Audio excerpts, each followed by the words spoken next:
Israel ने Yemen के Houthi military chief अल करीम अल धमाकरी का सफाया कर दिया है। हूथी मिलिट्री चीफ की मौत की पुष्टि इजराइल और हूथी दोनों तरफ से कर दी गई है। तो वहीं पीएम नेतन्याहू ने ऐलान किया है कि अब हमास लड़ाकों को धरती से मिटा दिया जाएगा, क्योंकि हमास ने ट्रंप से समझौते के बाद भी हथियार छोड़ने से साफ मना कर दिया है।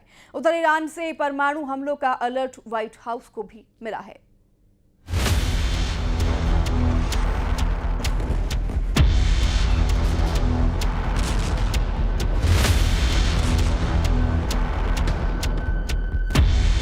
Issued a strong statement. That's right. They used to be. Said they're going to behave. We're going to find out if they behave. If they behave, good. If they don't behave, we'll take care of it.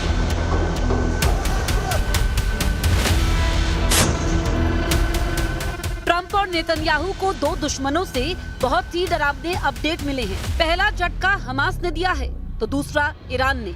Hamas लड़ाके हथियारों का जोर दिखा रहे हैं तो Iran ने एटमी खतरे का लेवल हाई कर दिया है। युद्ध समझौता नहीं, लफ दे रहा हमास। ईरान बनाएगा एटम बम, ओपन ऐलान। खाड़ी में शुरू हो गया फिर से महायुद्ध। गजा युद्ध समझौते को जितना पक्का होने का दावा किया गया वो उतना ही कच्चा निकला है। हमास लड़ाकों ने ट्रंप का दिमाग गर्म कर दिया है। समझौता तो है लेकिन हमास हथियार नहीं छोड़ेगा। कोई रास्ता नहीं, हमें अंदर घुसकर हमास को मारना होगा। बहुत हो गई बेइज्जती, हमास को धरती से मिटा दूंगा। इजराइल हमास युद्ध फिर उसी खौफनाक दौर में वापसी कर रहा है, जहां सिर्फ खून खराबा है, जहां जंगी जेटों से मिसाइलों की बौछार है, जहां जलती धरती और धुआं धुआं आसमान है। खाड़ी में पहले से कहीं ज्यादा विनाशकारी युद्ध शुरू हो रहा है।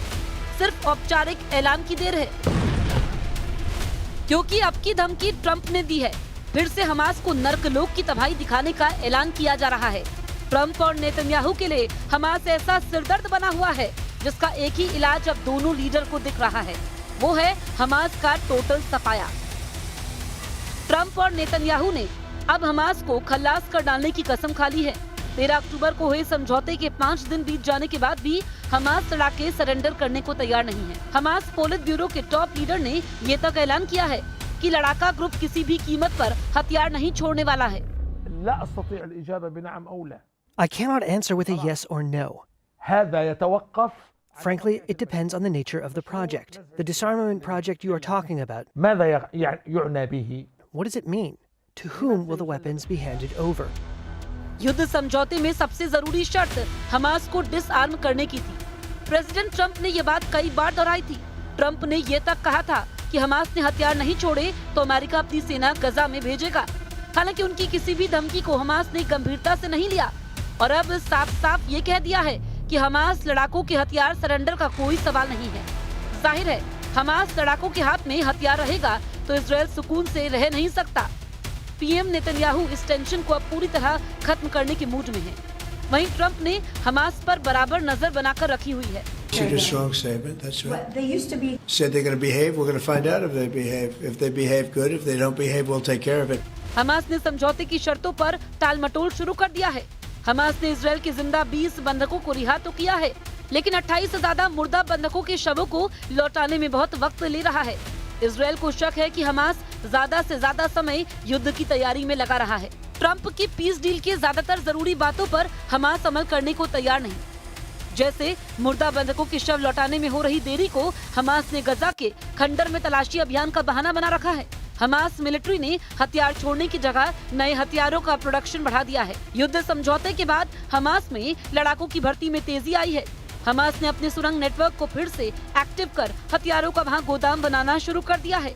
हमास के बारूदी कारखाने में गोला बारूद, रॉकेट, बम, आईडी सुरंग नेटवर्क में तेजी से पहुंचाए जा रहे हैं। हमास का तर्क है कि जब तक इजराइल अपने एटमी हथियारों को नहीं छोड़ता वो हथियार नहीं छोड़ेगा। हमास ने ईरान के एटमी प्रोग्राम की वकालत की है। Israelis hand over the nuclear weapons inside the Zionist entity. Why is Iran being asked to hand over the nuclear weapon or the destruction of the nuclear weapon, and Israel, the Zionist entity, is not being asked to destroy the nuclear weapons it possesses? Hamas ने Iran के समर्थन में हुंकार भरी है, क्योंकि Iran ने ऐलान किया है कि वो अब किसी भी तरह की परमाणु समझौते में बंधा नहीं हुआ है। ईरान ने 2015 में हुए परमाणु समझौते को सबसे बदनाम एटमी डील करार दिया है। साल 2015 में अमेरिका के पूर्व प्रेसिडेंट बराक ओबामा ने ईरान के साथ परमाणु समझौता किया था। तब वियना में हुए समझौते में ईरान, चीन, ब्रिटेन, फ्रांस, जर्मनी, रूस और अमेरिका ने साइन किए थे।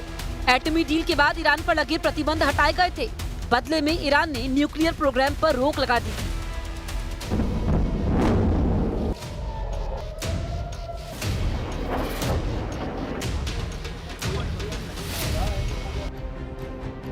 लेकिन अमेरिका में जैसे ही डोनाल्ड ट्रंप पहली बार राष्ट्रपति बने, उन्होंने ईरान से एटमी डील तोड़ दी। few moments, I will sign a presidential memorandum to begin reinstating U.S. nuclear sanctions on the Iranian regime. We will be instituting the highest level of economic sanction. Any nation that helps Iran in its quest for nuclear weapons could also be strongly sanctioned by the United States. America will not be held hostage to nuclear blackmail. America के अलग होने के बाद nuclear deal बेमानी हो गई। हालांकि बाकी देशों के साथ ईरान न्यूक्लियर प्रोग्राम पर डिप्लोमेटिक चैनल से जुड़ा रहा। अब एक बार फिर जब ब्रिटेन, फ्रांस और जर्मनी ने यूएन से ईरान पर बैन लगवा दिया है, तो ईरान ने किसी भी समझौते को मानने से साफ मना कर दिया है, जिससे बढ़ के ब्रिटेन ने ईरान को धमकी दी है।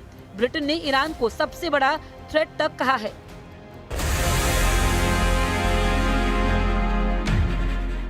ईरान के परमाणु प्रोग्राम फिर से एक्टिव हो चुके हैं। ईरान की एटमी साइटों पर तूफानी अंदाज में काम शुरू होने के सबूत आसमानी कैमरे में भी कैप्चर हो चुके हैं। मतलब ये कि जैसे जून 2025 में ईरान फुल फोर्स में एक्टिव था, वैसे ही एटम बम बनाने शुरू कर चुका है।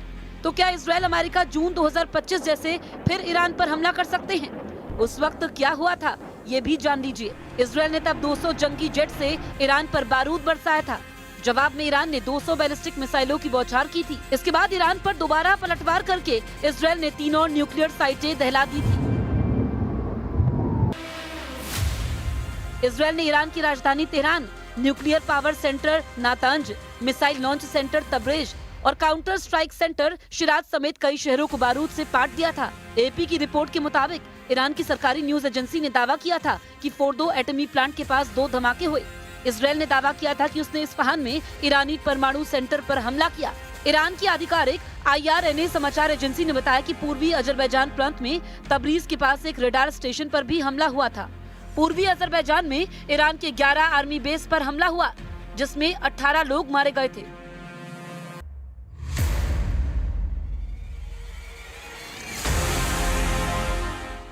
इजराइल के हमले में 78 लोगों की मारे जाने की जानकारी सामने आई थी, जिसमें ज्यादातर ईरान की सेना के टॉप कमांडर्स थे और कई न्यूक्लियर वैज्ञानिकों को भी इजराइल ने मार दिया था।